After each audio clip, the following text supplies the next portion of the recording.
2021 డిసెంబర్లో 317 జీవో కారణంగా చాలామంది ఉద్యోగస్తులు తమ లోకల్ జిల్లాలను వదిలిపెట్టి వేరే వేరే జిల్లాలకు ట్రాన్స్ఫర్ అవ్వడం జరిగింది. సో వీళ్ళందరికీ అవకాశం ఇస్తే ప్రభుత్వం సొంత జిల్లాలకు వెళ్ళొచ్చని చెప్పి ఎదురు చూస్తున్నారు. సో అప్పుడు ఎలక్షన్స్లో ప్రభుత్వం అనేది హామీ ఇవ్వడం జరిగింది, 317 జీవోని రద్దు చేసి ఎవరి జిల్లాలకు వాళ్ళని పంపిస్తారని చెప్పి. సో అప్పటి నుంచి ఇప్పటి వరకు 4 సంవత్సరాలు అవుతుంది. అయినప్పటికీ ప్రభుత్వం ఎటువంటి చర్యలు తీసుకోలేదు. 4 సంవత్సరాల నుంచి 317 జీవో కారణంగా వేరే వేరే జిల్లాలో ఉద్యోగస్తులు ఉద్యోగం చేస్తున్నారు. సో దీని గురించి ఎన్నో ధర్నాలు చేసిన తర్వాత ప్రభుత్వం కొన్ని చర్యలు తీసుకొని ఫస్ట్ మెడికల్, స్పౌజు, మ్యూచువల్ ద్వారా అవకాశం ఇవ్వడం జరిగింది. సో కానీ ఈ కేటగిరీలో ఉన్న వాళ్ళు చాలా తక్కువ మంది జనరల్ కోటాలో ఉండి చాలామంది ఉద్యోగస్తులు వేరే వేరే జిల్లాల్లో పనిచేస్తున్నారు. సో వీరందరి కోసం ప్రభుత్వం చర్యలు తీసుకొని జీవో 190 జారీ చేసి తాత్కాలిక బదిలీలను వేరే వేరే జిల్లాలకు ఎవరి సొంత జిల్లాల ఆధారంగా మనం పంపించేందుకు జీవో జారీ చేసింది.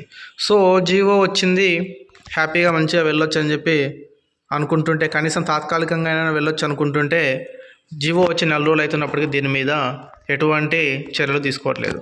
మనకి గవర్నమెంట్ చూసినట్లయితే అక్టోబర్ 15వ తారీఖున జీవో ఇవ్వడం జరిగింది. సో 17 నుంచి 24 వరకు అప్లికేషన్లు కూడా తీసుకున్నారు. సో ఇది అయిపోయి ఇప్పుడు నెల కావస్తుంది. నెల రోజుల నుంచి కూడా దీని గురించి ఎటువంటి అప్డేట్ లేదు. సో ఈ టైంలో మళ్ళీ స్థానిక సంస్థల ఎన్నికలు వస్తే మళ్ళీ దీని ఎలక్షన్ కోడ్ కారణంగా మళ్ళీ వాయిదా వేస్తే మళ్ళీ డిసెంబర్ నెల మొత్తం కూడా దీని గురించి ఎటువంటి నిర్ణయం తీసుకునే అవకాశం ఉండదు. సో ఈ లోపు వస్తే ఏదైనా మంచిగా సొంత జిల్లాలకు వెళ్ళొచ్చు అని చూస్తున్న ఉద్యోగస్తులకి ప్రభుత్వం చర్యలు మాత్రం తొందరగా తీసుకోవట్లేదు. సో ఈ కారణంగా ఉద్యోగస్తులు ఎంతో ఇబ్బంది పడుతున్నారు. సో ప్రభుత్వం ఎప్పుడైనా సరే దీని మీద ఏదో ఒక నిర్ణయం తీసుకొని ఉద్యోగులకు ఊరట లభించేటట్లు చేస్తే ఉద్యోగస్తులందరూ ప్రభుత్వానికి ధన్యవాదాలు తెలుపుతారు. సో 317 జీవో బాధితుల తరపున ప్రభుత్వం దీనిని ఒకసారి ఆలోచించి డిప్రెషన్కి అవకాశం ఇచ్చి ఎవరి జిల్లాలకు వాళ్ళని పంపించేందుకు ప్రభుత్వం చొరవ చూపాలి. ప్రభుత్వ ఉద్యోగస్తులు